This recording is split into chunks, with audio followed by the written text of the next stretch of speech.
Resuming debate, the honourable member for Bay of Quinte. Thank you, Mr. Speaker. It's a pleasure to rise today and speak on Bill C-44, the Budget Implementation Act. First of all, I'd like to thank my honourable member for sharing his time with me from Fleetwood, Port Cal. And just want to mention, he was a teenager when Canada celebrated our 100th birthday. I was a day away from my 5th birthday, so although I can learn from my member and all that he's done for his great riding. It is Bill C-44, the Budget Implementation Act, and its unprecedented investments in infrastructure, which represents more than $180 billion over 12 years. Infrastructure, quite simply, is the provenance of the most basic and necessary foundations of all our lives. There's a direct correlation between the conditions of our travel, of our roads, our trade corridors, energy transmission, utility or public transit services, and our ability to thrive and excel and innovate. Budget 2016 sets the focus for the first phase of our government's plan to recapitalize and modernization of our existing infrastructure assets. By keeping our foundational systems in the best possible repair, we are making it easier for Canadians to navigate their larger life ambitions, where that is to protect and study our country's diverse environments, to develop our key resources, to build, manage, or expand on existing services, or to connect with friends and family in this immense and beautiful country we live in. That is why I'm so proud that Budget 2017 ensures that our infrastructure as a national foundation for the diverse and vibrant lives that Canadians lead is strong. Budget 2016 initiated upgrades to long-neglected critical infrastructure. It also enabled us to sign bilateral agreements with all provinces and territories, as well as partner with Indigenous and municipal stakeholders to plan and deliver infrastructure projects. Phase 1 of Canada's new infrastructure plan included $11.9 billion over 5 years that started in 2016. Since November 2015, we have approved over 2,000 projects for a combined investment of over $21 billion. As part of the fall economic update, we are investing $81 billion over the next 11 years, starting in 2017-18. We have also proposed the creation of a Canadian Infrastructure Bank, an arm's-length Crown corporation, which would allow us to attract and mobilize private capital funding from world's leading institutional investors. Funds held by the bank would be released to our provincial, territorial, and municipal partners after successful and innovative financial negotiations in order to supplement our wider public investment towards infrastructure projects. In doing so, our government is encouraged in an innovative process of delivering key investments for most vital sectors, including $3.4 billion for public transit, $5 billion for investment in water, wastewater, and green infrastructure that supports a clean growth economy, and $3.4 billion for social infrastructure that promotes affordable housing. Public transit. We all know when it's easier to reach our destination, this increases our productivity in our workplaces and also our enjoyment of our leisure time. This is why Budget 2017 has enabled us to approve 744 public transit projects for federal funding. I'm thrilled that my local riding, the Bay of Quinte, has received over $1.4 million for transit in the City of Belleville, $169,000 for Quinte West, and $22,000 for Prince Edward County, respectively. And I'm proud to read in today's paper that our transit in the City of Belleville is up about 10% this year already.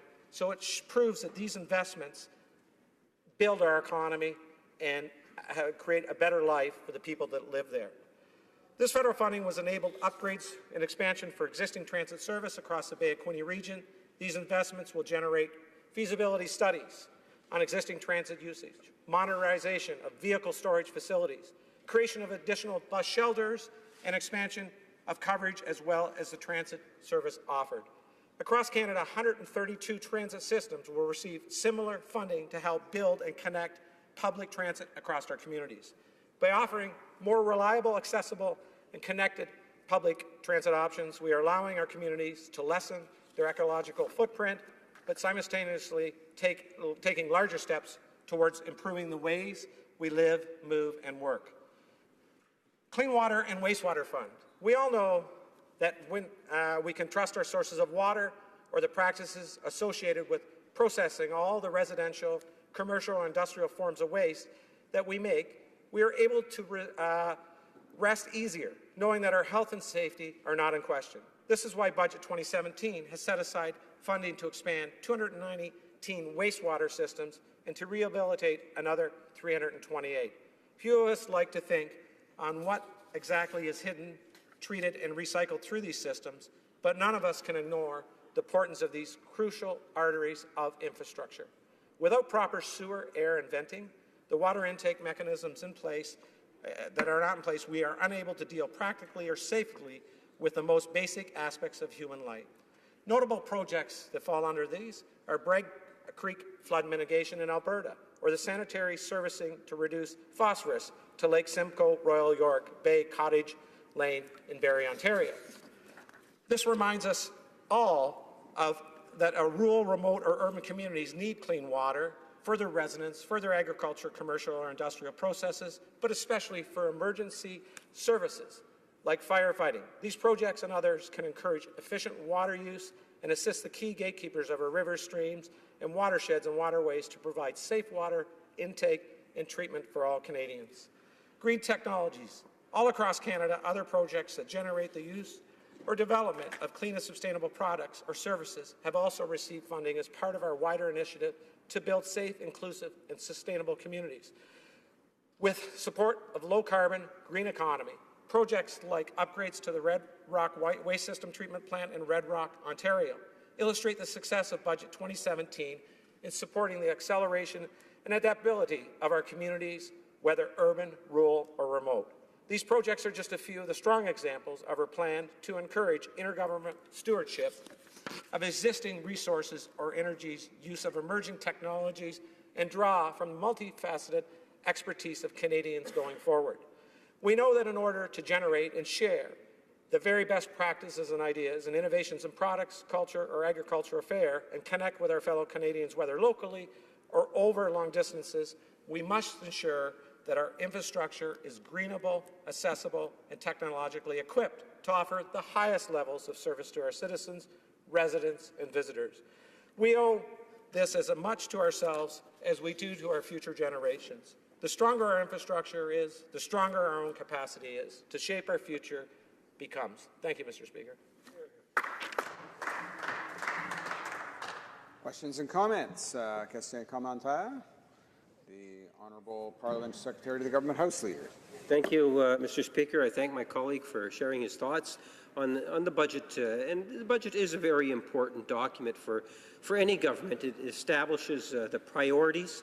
And I believe that the priority one for this government has been Canada's middle class, ultimately believing that if we have a healthier middle class, we will have a healthier economy. We have seen, I believe, strong governance in terms of the many different departments that have had such a positive impact in many different ways. For me personally, one of the most significant things we saw in the past number of months was the agreement in the Healthcare Accord, where we now have virtually all provinces, except my own, unfortunately, the province of Manitoba, which we have this healthcare agreements put into place. So that's something that's important for me. And my question to my colleague is, when he reflects on the number of things that have taken place over the last while, what is one of the more important issues that he would say that outside of the, let's say, the budget and the details of the budget, but just something in principle?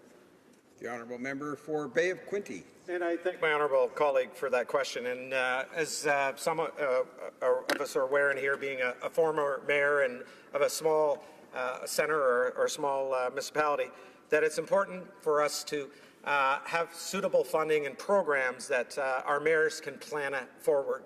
And when we made the transit announcement in the city of Belleville, my mayor was so happy because this allowed him to update their transit system, not only in technology, but in bus shelters and technology and handheld devices that we can tell when the transit is more efficient. And this is going to increase not only ridership for people in my community, but it's important for my college. my riding is home of Loyalist College, and as we all well aware of students and the transportation needs they need, it's important to run an efficient transit system to our college and also for our industrial park. And we all know that many industries in our industrial park need 7-day transit services, and this enables mayors to plan forward. So my mayors in my community are excited about infrastructure money that they can depend on, money that has been coming out, money that are making projects in their community to determine growth. And I thank the honourable member for that question. Questions and comments? Commentaire, the honourable member for Edmonton West. Thank you, Mr. Speaker, and I thank my colleague for his well-thought-out speech. Now, himself and a lot of the members of this government wax on about all the money put in for social housing, but I have a question for him. I notice in the budget there's more money for charging stations for millionaires and their Teslas over the next 4 years than there is, for example, support for northern housing and support for Indigenous peoples not living on reserves or federal lands being made available for social housing. I'm wondering how this member can sit and say that the needs of millionaire Tesla owners is so much more important than these respective needs. Thank you. The honourable member for Bay of Quinte. And I thank my honourable member for that question, but I feel that, lots of monies through budgets are going to these areas. Again, funding in the envelope of money, there are always more money that can go to other things. But when you look at the 401 that my riding is on, and I look at all of this, and you talk about electrical cars, I feel that, as the community goes and how things are, that we as leaders should look at alternative technologies. And when we refer to cars as millionaires drive electrical powered cars, I know some of my family members have them, and they're not Teslas. So I think that in general, your question is valid, but as having said that, we have to look at the whole big picture. Thank you. And we have time for one more short question. The honourable member for Edmonton Strathcona. Thank you, Mr. Speaker. It is a short question and to the point. I must say that I think many members in this place are shocked in this budget implementation bill to see what the Liberals are proposing for the Parliamentary Budget Officer. And if I could simply quote back to the honourable member, his members, when they participated with me on the OGO committee on reforming the scrutiny of estimates and supply, his party made it in a dissenting report that the government take, and this was to the Conservative government, take immediate action to make the Parliamentary Budget Officer an Officer of Parliament. What happened to the Liberal Party and its belief in the independence of the PBO? The honourable member for Bay of Quinte. And I thank you for your question. Unfortunately, I do not sit on your committee, so with having stated that, I feel that the answer was answered today by the Honourable House Leader in the sense of that question you asked. And I believe if we look at that answer, the answer was suggestions are coming forward, and we offer your suggestions on how we can make our policies and legislation better. And I think it's about how this House reacts. And, when I sit here and I watch everybody is so negative on the budget, I know that is your role, but I would like to say that I like to look at positive things. And I think together, as leaders and as members of both parties, that we can cooperate more and make better public policy. Thank you.